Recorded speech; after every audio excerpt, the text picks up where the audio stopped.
I went and took Tuesdays so I got a 7 on 7 off with my kids, right? Are we on or off? We're on right now. Okay. We got the kids this week, right? Okay. Everyone's gone. All right, school. And so Tuesdays are kind of loopy because you're either the kids are gone and you're kind of readapting, and everyone's been through this. You know what I'm talking about. And so you're kind of like, okay, wow, this is all of a sudden like, I'm just doing everything for myself, right? Which is weird. And then the next week they're here, and you're like, holy shit! Yeah, that's a challenge. That on. Let me tell you something now, and it's amazing because I was thinking about this on the way back. I can't believe how many millions and millions and millions and millions and millions and millions and millions and millions and millions of people put themselves through this hell of going back and forth. It's there's good things and bad things and everything, but it's that Tuesday morning, that first Tuesday when they're back is a doozy.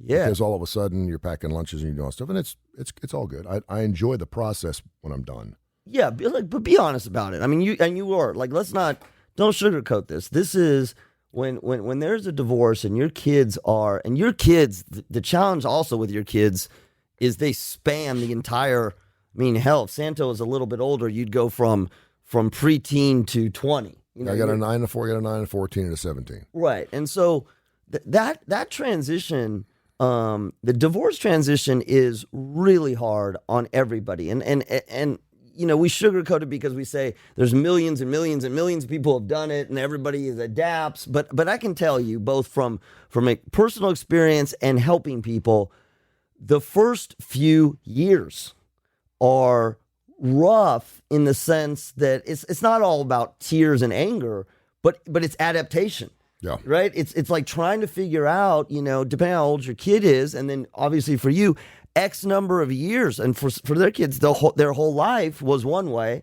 Now it's a different way, and particularly with the on-off. But it's even if they see their parents on the weekend. Yeah, it's the exchange day. Yeah. The exchange day is, and it doesn't even have to be 7 on and 7 off. Yeah, I remember. Oh my God, I remember my mom when we were coming home from weekend with my dad.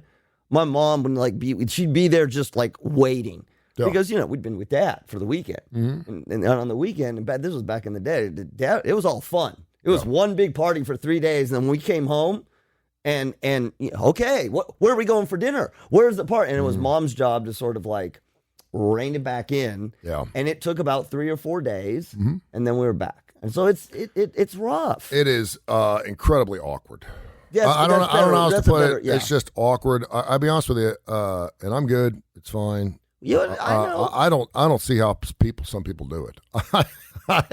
Because it super sucks. I mean, it's super tough. It's super hard. I'm beyond blessed, and God takes care of us, and I'm all good to go. There are some days where I can't wait to see the darkness of night, but that's right. So this is my week, and so yeah, it's really interesting because when you're co-parenting and you're not on the same table, you can say you're doing the same things I'm doing, and of course you have to have the kids in the middle that you know you have to be unified in, but even then, because they got their own life, you got their own life, and think about this. It's a cluster, man. I'm telling you, it sucks all around. There are no winners in it. Yeah. Knowing what in the short run, yeah. Let me say. And I think that's where maybe a separation could be utilized in some form or fashion, because you always think the grass is greener. And I'm not saying stay together in an abusive relationship or a bad relationship or whatever the situation is, you want to get away from it. That's fine. But and people do it for different reasons. But when you are apart, you're kind of like, okay, it was financially, it's a lot easier. Yep. Emotionally, it's a lot easier. Awkward-wise, a lot easier. And certainly if you have children, it's a lot easier for everybody. So anyway, I'm not saying try separation and see how it works and you're going to get back together. I'm not saying that. I'm just saying that after you cut all ties, you're like, wow, it's a doozy. It is. And I think one of the things that's, as much as we say that it's hard for parents, well, it's really hard for kids. And they do this at home. When parents are married, I mean, look, every parent who's had a kid knows. Your kids know who to go to for what. Yeah. I mean, they're geniuses from about the time they're 4 years old. They know. Mom's going to give me this. Dad's going to give me this. If I got this problem, I'm going here. I mean, I'm not, and this is young. This is at age 4, and then it gets more manipulative as it go on. I think what gets interesting and what's challenging for kids is when they're now at each of their parents' homes by themselves, instead of having that ability to, okay, well, this is not working out, I'm going to deal with dad this way. Now they're essentially they're adapting to two different households. Great point. Yep. And that's something they do, and they do. But this is where kids need a little, as parents, we have to give kids a little grace. I'm not saying make it easy for them or whatever, but they're trying to wrap their head around. Yeah. Well, wait a minute. There's nobody. Wait, mom says this, and you got to turn to dad. Oh, he's not here, or vice versa. And kids will figure it out. It will change them forever. I will tell you this. One of the things we see with kids who are of divorced families is while they struggle, they get a maturity that comes in. It's not as bad as losing a parent, but there's this very quick mature, like you better figure this out because all of the safety and stability that was there when your parents were married is not as much there. Even if you do great co-parenting. Yeah, the other thing that's really interesting is as long as you have kids and they didn't see anything traumatic, right. We didn't have anything in our family that was anything traumatic or even remotely close. And I don't need to get into why things didn't work out, but the kids will always want mom and dad to get back together again. Yeah. And so when there's birthdays or holidays, they always want to try to get you in the same room together. And I'm kind of like, and I'm totally cool with that. But in most cases, there's been a lot of things said, a lot of things done. There's a lot of resentment. You're separated. One's usually more pissed off the other, and it's just incredibly awkward. And so I don't. Either way, I'm totally cool with it. I respect and in some ways honor my ex and what she does, and I think she does. She's a wonderful woman, and I always say the best things about her. That's the other thing is it's really difficult. Kids are smart enough, to realize the differences in parenting skills of both. And so I don't need to say anything about their mother, and their mother doesn't have to say anything about me. Right. Because at the age of 9 and 14 and 17, even my special needs kid, he can see it, they can feel it, they engage with it, and so they may ask questions. And they ask questions, and it goes both ways. But it's kind of like they figure that out too. And they ask questions. There's two kinds of questions kids with divorce will ask. One, they ask some is out of true curiosity. Yeah. What's going to happen when? If we stay here, what are the rules here and all that kind of stuff? And that's good. But again, remember, your child's job, your child's job is to figure out the world. And it's your job to help them figure out the world. That's the whole big thing, right? Yep. Mm-hmm. But part of the way that they figure out the world, and they do this from the age of 2, is they test stuff out. Again, when they were toddlers, they throw things off the ground, off the table, and they look at the thing, and then they look at you, and then they look at the table to see what's going to happen. That's how we learn. So the same thing happens in a divorce. And again, your kids are different ages.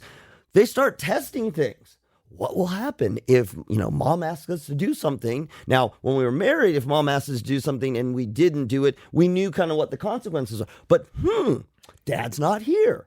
So what would happen if we didn't do, and I'm telling you this, I see this, and I'm telling you this from personal experience. It is this grand experiment you have as a child. What would happen if? And you start manipulating, and it pisses the parents off. Yeah. What are you doing? You didn't do that when we were home. Well, when we were all married, then the contingencies were different. Mm-hmm. They will also play you against one another. Oh, they will play you against one another. Oh my God. Then they'll do the whole guilt thing. And particularly as they get older, well, your daughter's 9 going on, they'll do the guilt thing. Then what they'll do is, I don't know if this has happened already. Well, when we're with dad, we get to XYZ.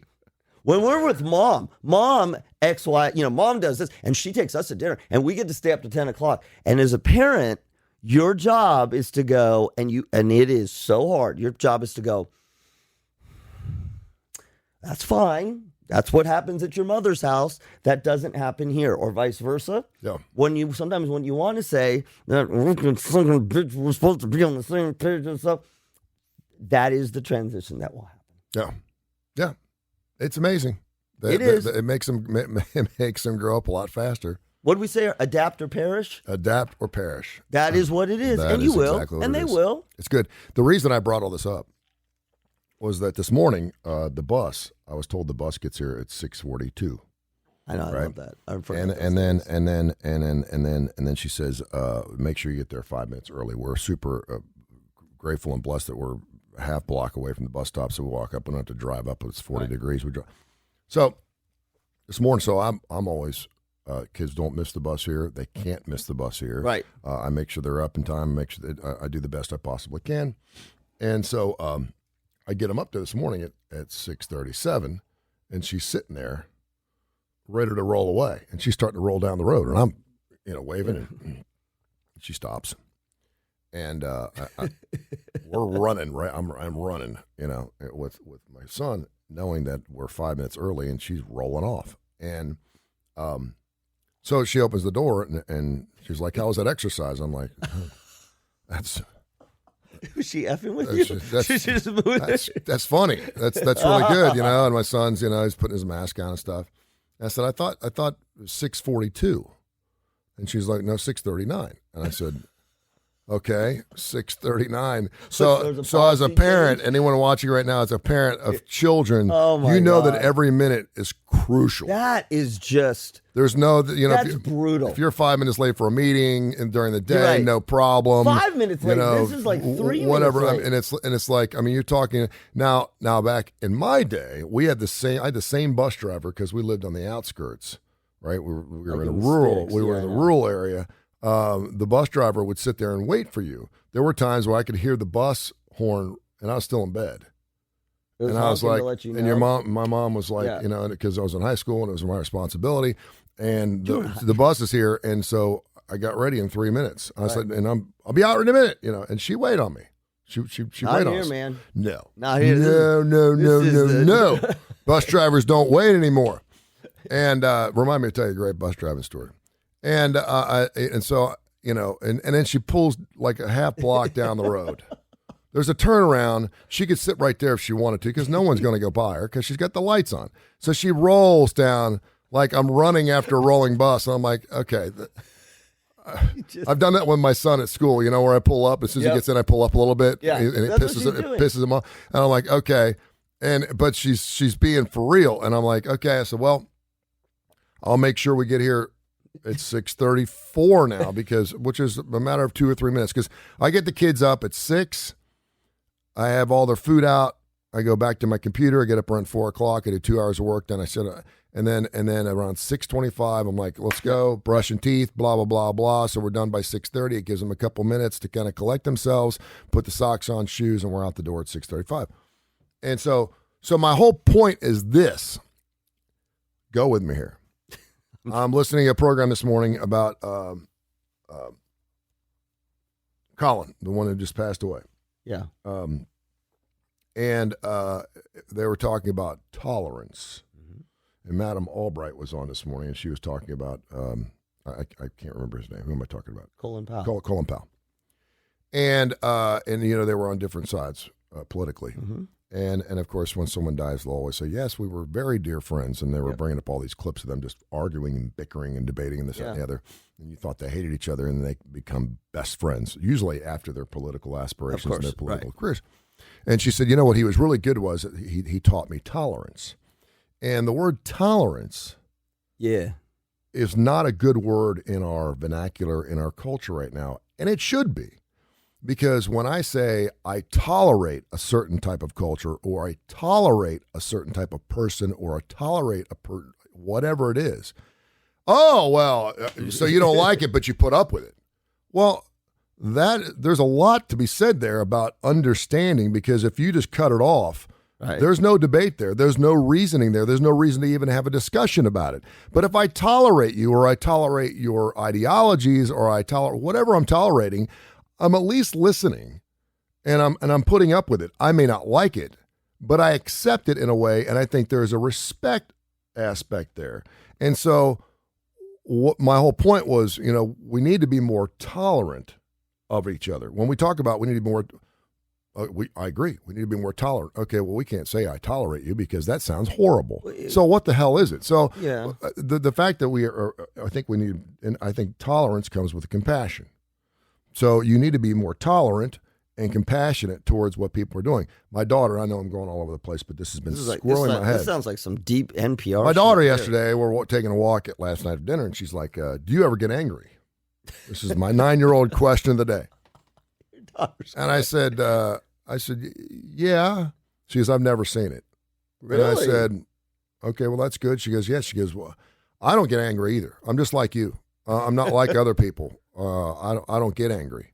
I don't get snippy, I'm not irritable. And I said, that's great. She goes, someone took my sippy from school yesterday, and I just said, you can have it. I said, that's great. I said, because they will leave you alone because they're looking for a response, right? And I said, you're very tolerant. Yeah. That you're very, and I said, that's really good. I said, there's times where you get angry, and there's times when you just lose it. And we've all had those moments.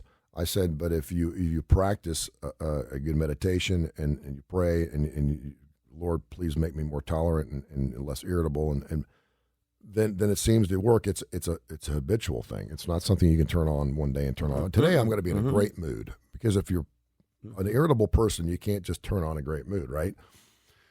And usually if you're steeped in that, we always talk about, I love people that I've never seen them get angry. I can only think about 3 or 4 different people that I've never seen get angry, and I've been around them a lot. And so she's asking this question, and I said, I think we could all learn from what you're doing here. I said, I think that's one. Because I see some people at school that get so angry over the dumbest things. She needs her own TikTok channel. She really does. And I said, I know, right? She goes, I know. They break their lead and their pencil, and they're just angry. And I said, well, here's where your tolerance comes into play. I said, you don't know what kind of day they're having. There you go. And you don't know what their background is. Right. And you don't know what happened before that pencil broke. And you don't know what their mom and dad do. Oh and you don't know what their situation is. And so I said, stuff. I got behind a really slow woman yesterday. God was testing me. I said, I was running a little late. I made it. I said, but I got behind the slowest car yesterday, and I hit every flipping light. And at every light, she took an extra 5 seconds to go. And I said, it was driving me crazy. But I was like, there's nothing I can do about it outside, pass her on a lane I wasn't supposed to. She may have an open can of paint in the front seat of the car. And she doesn't want to spill it all over her car. Right. Maybe she's got a grandparent in the car that Yes. speed comes to her too quick. I couldn't see what was inside the car. A vase of flowers. that Maybe was she had a delivering to vase of somebody sick in the flowers. hospital. Maybe she's got dementia and she's lost. Maybe she's in a car just rolling Do around. you really think about that? Huh? That's what you do? Well, I don't know what her That's very situation. I don't know healthy. what her situation You're is. incredibly psychologically healthy. Well, Like you really are. I don't know Like, about that, but I mean, but the big thing is there's nothing I can do about it. Yeah, but that's great. And so what I did is I backed off a little bit, because I know when I ride someone's ass, they slow down, right? And I've told my son that, because he's just driving. I said, man, if you want someone to go faster, back off. Yeah. Because I've done it. When someone's right on my ass, I do. That's well, and it's not even that. It's something you don't even know you're doing. Notice this: when someone gets right on your ass, you will slow down, not to piss them off, but just because you're in it's front. A caution thing. Yeah. You're in front and you're kind of good to go. And it's not like you're trying to make them angry, Right. but it's a psychological, I don't know why we do it, but then realize as soon as they back off, you speed up. It's That's like right. then you have this, I want to get away from them situation. Well, yeah. I can hold them back. Not to be mean, I can hold them back. But then, okay, I'm 5 cars in front of them. I can pull away, so I can't even, because I don't need to see them anymore. And That's right. you pull off. It works every time. It works. If you get behind someone really slow, unless it's some old person who's like driving around in the fields and they don't know where the hell they're at, if you back off 4 or 5 car lengths, They speed up. they speed up. It happens every time. Just I'm gonna try that. so Boy, my we've whole had my whole parenting tips. We've had psychological stress management, yeah. and now driving tips. Anything about food? my go. whole thing is we just have to be more tolerant. And I hate when people say, I tolerate this type of behavior. I don't. Well, tolerant means you're putting up with it. And if you're putting up with it, you're halfway there to trying to understand why that person does what they do or why they are the way they are, which is a good thing. Because a lot of people right now, it's black or white. I'm not tolerating that kind of behavior. I'm not tolerating that stance. I'm not tolerating that political party. I'm not tolerating my... Well, and there you go. So tolerance is super important. Yeah, but there you go. Yeah. It's as soon as you move from, and this is always this way, it's as soon as you move from a person-to-person interaction to you start moving towards a group. So you may be a pain in the ass, whether you're black, white, gay, straight, Republican, Democrat, whatever it is. Mhm. And I may tolerate your behavior. Yeah.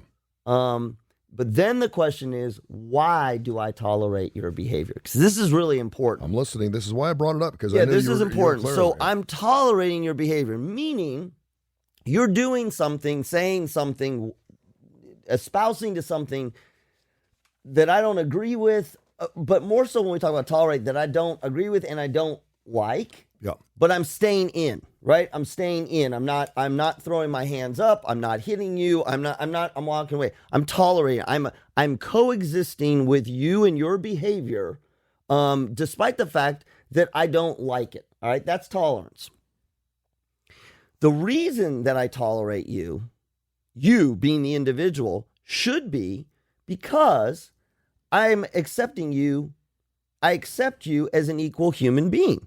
In other words, I don't like your behavior, but because I don't have to tolerate it, right? I could walk away. I could be arguing with you. The reason that I'm tolerating behind it is that there is a acceptance and respect for who you are beyond your pain in the ass behavior or you're espousing to whatever. Yep. And this is where tolerance is a really interesting thing, because if I tolerate you, then by definition, I am accepting you unless I am tolerating you only long enough to try to zing you with something else, right? True. Sort of staying in there.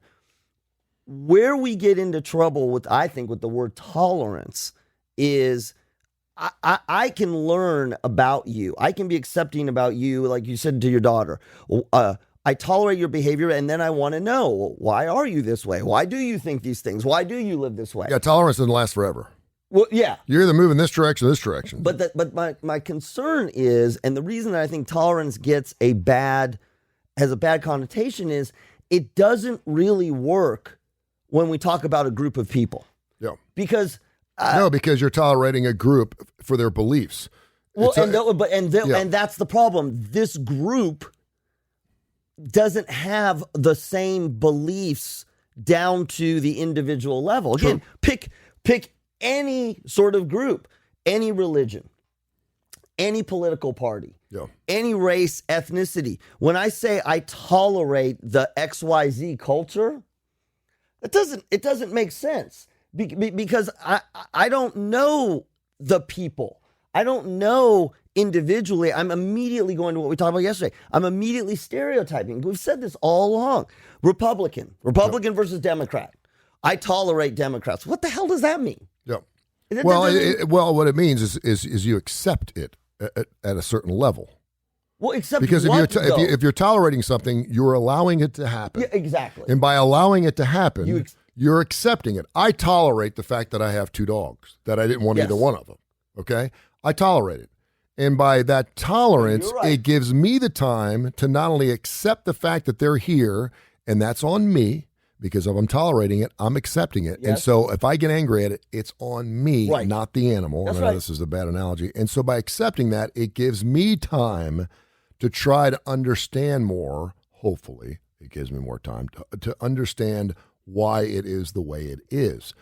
Some tolerance is like, I'm not tolerating this anymore. You've heard it a million times. Yeah. Moms, I'm not tolerating this anymore. Right. Okay, well, they're done. They tolerate it. You push too hard. You probably push the envelope. Well, or even this, we don't tolerate this in this house. Or you become to accept it more, or maybe even, hopefully, in an ethnicity standpoint or a cultural standpoint, you accept it fully. And then you realize, you know what? I used to tolerate it, and now it's not so bad. I used to tolerate guacamole, but now I like guacamole on my tacos. I used to tolerate this. I used to tolerate this girl back in HR, but after we had a couple lunches, I realized she ain't such a bitch. Right. So you're right. Tolerate buys you. Tolerate time, right? Should never be the end product. Mm-mm. It is your stepping stone towards. Yes. And it could be, so tolerate is your middle ground, right? It is your middle ground either towards acceptance, more acceptance, full acceptance, or towards rebuttal, refute. Yes. Right? Yes. And what I don't like, you make a good point. We shouldn't just tolerate and stay in that middle ground, because that doesn't tell us. No. It doesn't tell us anything. No, it could be you only tolerate things for a particular amount of time. That's right. Because if you are tolerating it, there are some issues there. There's some things you don't like about whatever that thing is. Well, and then exactly what this is Colin Powell and Madeleine Albright.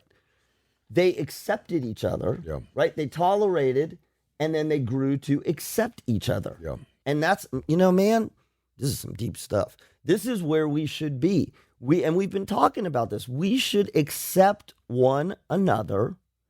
Even when there are things that we do not like, even if there are actions that we will not tolerate, the question is, and again, you see what I'm doing? I'm separating. This is in relationships. This happens all the time.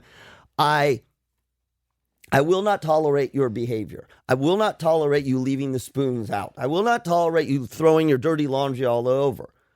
As soon as it moves, but I accept you.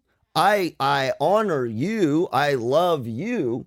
But as soon as it goes from I will not tolerate all the stuff to I will not tolerate you. I do not tolerate you. Yeah. You as a person. Now instantly you've moved from something that can be resolved to something that can't. Yep. And where the compassion part comes in, which is something else we're not very good at right now. No, we're not. We don't want to know what the other person's going through. Whenever a plane flies over, this is a weird thing. I always wonder, who the hell's in that plane? Where are they flying to? Yep. What are they doing? Like there was a plane flying over at 10:30 last night. I was leaving Birmingham Airport. We're in the flight path. Whenever the weather gets kind of funky, and we have a lot of Army planes and stuff fly over our neighborhoods. Helicopters. Yes. And I know what they're doing. They're working. But there was a little private plane. I was like, 10 o'clock last night. I'm like, I wonder who's in that plane. Yep. What are they doing? And why are they doing it? Are they up there with their mistress? Are they going to a business thing? Is this person, the person who's flying, is he suffering deep depression? He may crash tonight. I don't know what that, and that just amazes me because I have no clue what that person is doing in that plane. I trust that they're not going to crash the plane. They're happy, and I hope they're going somewhere good. But it was 10:30 at night. I was like, it's kind of weird to see a plane flying over this late at night. So I try to do that with everybody that we're in traffic with. It's amazing. I was at an intersection. Dude, I just want to tell you something. That is some deep mindfulness practice. That's some Dalai Lama shit. Is it? Oh yes. This idea of being curious about people and who they are and what's their situation before any other emotion, right? That curiosity is the path to understanding and acceptance. But we don't usually start that way. Yeah. We go the other way. Yeah. I don't like what you did versus exactly what you just said to your daughter. And this is what we teach people. It is the safest thing if you ever want to navigate people in your world is before you come to a conclusion, be curious about why are they this way? Why are they doing what they're doing? Again, why are they in the plane? What is their life like? Wonder how they got to this place. Are they with their mistress? Is Jeff Hammock from Spy for Rent sitting back there? No, but that is, and it's super hard. This was my kid's TED Talk on radical empathy, was this idea that when we sit with these people, when we're surrounded by people who are pissing us off generically, and it is hard when you do this. They asked the Dalai Lama, do you ever get mad? That was his number one question. And he's like, yes, I get mad every day. And then he's like, do you ever get frustrated? Yes, I get frustrated every single day. But what he said is, it is fleeting because what I do is I try to be curious about why am I this way? Why am I in this position? What is it about you that makes me feel this way? All this kind of stuff. And, people, this is hard. Like, I work with executives and stuff. And they're like, okay, Jesus, I got to run a damn business. And the last thing I ever do is to be curious about blah, blah, blah. And what I tell them is it's intel. Like you're going at a pace. We're going at this pace where we're just fast. We make judgments and snap judgments and we're making assessments and we feel like we're just clocking through and we're moving along. And what we're doing is it's very inefficient. Yeah. It's because it's like fast, screw up. Assumption, screw up. Assumption, screw up. You do this. Step it back. Well, and more so now than at any time in human history. Yeah. Because, I was watching the Andy Griffith show. in your lounge It's room? my happy place. Were you That watching- and Curious George. I saw the story of Curious George and No Noggin. I love that. I recorded and watched it with the kids, and I watched the whole damn you thing in your by lounge myself. I was Okay. in the Beast. They call it the Beast. And so they had the one where they were practicing with the band after choir, right? And they're all sitting on the front porch playing guitar, Yep. drinking sweet tea, doing nothing, Right. nothing. And Barney's like, I think I'm gonna go down there and I'm gonna get me a soda pop.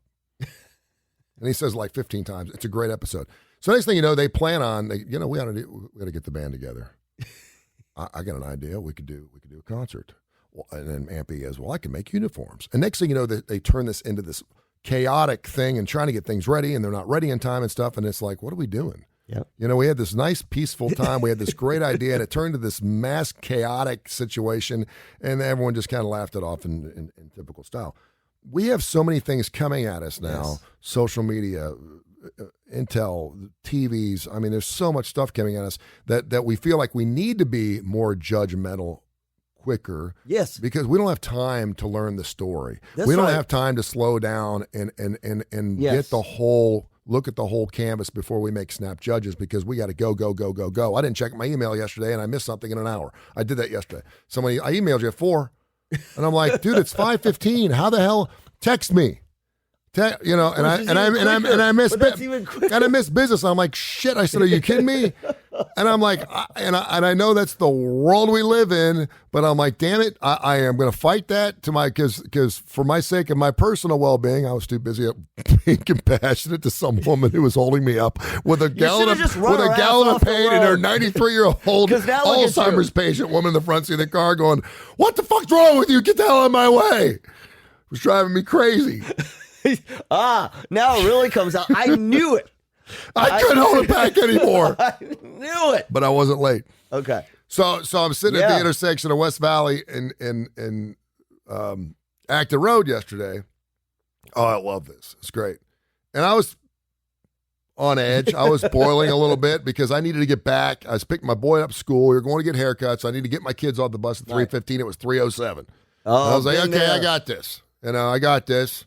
And then I had 6 buses in front of me. I'm like, okay, nothing I can do. And I'm like, am I going to call the one who just almost drove off without me? Is she going to wait on me at the, and I'm thinking, okay, chill out. We're going to be fine. So I pull up, and of course, people are taking a left turn, and they're blocking the intersection. Oh. And it's school time, right? So they're going up towards Brewster. So they're and the woman over to my left coming adjacent to me, she was losing her shit because she knew when the light turned green, she wasn't going to get through. Yep. And she was in a hurry too. And I'm like, first of all, she didn't know yet because the light hadn't changed yet. I'm like, you're getting angry. I was looking, I was like, you're getting angry. Did you say that? Yeah, I can see her. She's real good looking too.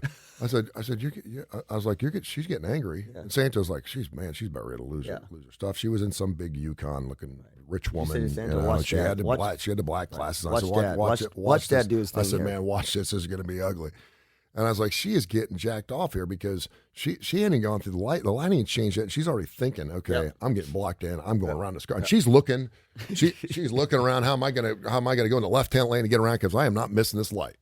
And she was the first person there. And so we caught each other's eye because she was smoking hot, and I was just looking at her. And I just gave her a thumbs up. Look at you. I just because I don't know what her situation was. Thumbs up. She could have been running late for an OBGYN thing, or she could have been running late to pick up her daughter. She could be bleeding out. Like her arm could be falling What off. I didn't say was, I should have left earlier. She should have left earlier. If she left, if she didn't stay at the salon so damn long, she wouldn't be missing this thing. Because I don't know what's going on in her life. I don't know what just happened. She could have been coming from a hospital. She could have a broken foot. I don't know what her deal is. So I was kind of like, I just gave her a thumbs up. She looked at me and she was like, yep. Give her that. She made the light. The light changed. Everyone moved through. She was good. She waved. And I was like, there you go. And I got home 4 minutes early and the bus was sitting there waiting for me. Where have you been? It's like, it's 4 minutes early. Go on. Get out of here. Go on. It is. We just need to chill out. And it's something you can teach people and you're a psychologist. I'm sure you do with people all the time. I mean, this is what you do for a living. Well, yeah, but I got to teach myself. Yeah. I get all strung up. It is the art. And real quick, then on top of all that stuff, That's what we can control to an extent. Right. Then let's throw in just a pile of life stuff. Oh. That's life. It's not fair. Life is hard. Tree falls down the road. Car accident in front of you. Death in the family. Then let's throw some life on top of that. And if you can get that bottom part and have that underlying current of there's only so many things I can control. I put myself in a position to succeed, and if it doesn't happen, then it's that what is. it is. Listen. Sorry, I missed your email. I'll get over it. Something else will happen down the road. I know it will because I'm a hard worker. And then the rest of it makes it a little easier to navigate in life. You should be a psychologist. Oh God, my son wants to be a psychologist. You should be, because I struggle with that personally. I can teach it. Yeah, it's super easy. I mean, it's super easy to teach. I can help somebody else with that, but it is the greatest challenge we have is to know how to pull back, because as you said, I mean, if you sort of take Mayberry and fast forward to what it is here, we do have so many things that are pulling at us. They're tempting us, and I don't mean temptation in the biblical sense. Mm-hmm. They're pulling for our attention, right? And any one of them is reasonable. You know, I need to check my email. I need to get here on time. I'm getting a text message and part of the struggle we have is before the technology, we were unaware of all these things. Mm-hmm. I didn't have an email coming through. I was a phone call that at worst, you know, when we had answering machines, I would have missed on my answering machine. Before that, I just would have never known. So we've gotten to this place where we have access to everything we need, which now requires us from a sort of neuroprocessing standpoint to turn it off, to turn it off. It doesn't turn off. We have to turn it off. Before it wasn't there. Yeah. And it is the most difficult thing. And particularly if you kind of get in a habit and you're playing into the good things about it, the productivity. Look, text message is a great thing. I don't have to worry that I'm not going to know where my kid is at. And my kid's texting me from England, right? But we have to get to this place where we understand that sometimes those things make us less effective in life, not more effective. And I can tell you that I watch hard driving business people. I watch it in athletes. And Tony, they get to this place where they're doing all the things they need to do, but they're like, essentially their body is, they're like, this isn't right. Like, I'm just driving so hard. This isn't right. But then it's, you know, the proverbial, how do I get off the treadmill? I can't stop. Yeah. What am I going to do? What am I not answer a text? Yeah. And, you know, and then the psychologist, well, you might try a little experiment. You could try not answering a text today, right? Yeah. So even as I say it, I'm making these recommendations. So what I tell people this all the time, because again, this comes from this is my personal style. Look, I know you could run an experiment and not try to answer texts all day long. And depending on who I'm talking with, it's going to drive you freaking bananas. Your head's going to explode. Yeah. So let's not do that. You put on your auto reply. Yeah, well, let's not do this. Let's try something else. Let's look at your texts, but let's not act on every single text throughout the whole day, because I get this all the time. People are so busy acting on what's in front of them. Mm-hmm. You know, another text comes in, another email comes in. You have it. I know people with 20,000 emails. Yeah. That what I tell them, that what they say is, now my whole day is gone. I essentially I become enslaved to all the information that's coming before me. And then it's like, stop. This is your life. So I'm not telling you don't answer all your emails, don't answer your texts, but you get to pick which text you respond to. Yeah. And I do watch people, we all do this, we flip. We come home, we're like, oh my God, I got 17 emails I have to answer. And this gets back to the masturbations. Do you have to answer them all? Yeah. Could you answer 3 of them? Mm-hmm. Are all of them equally important? Yeah. Depending on how many you get in. There's the fly, it's back. I think it likes our conversation.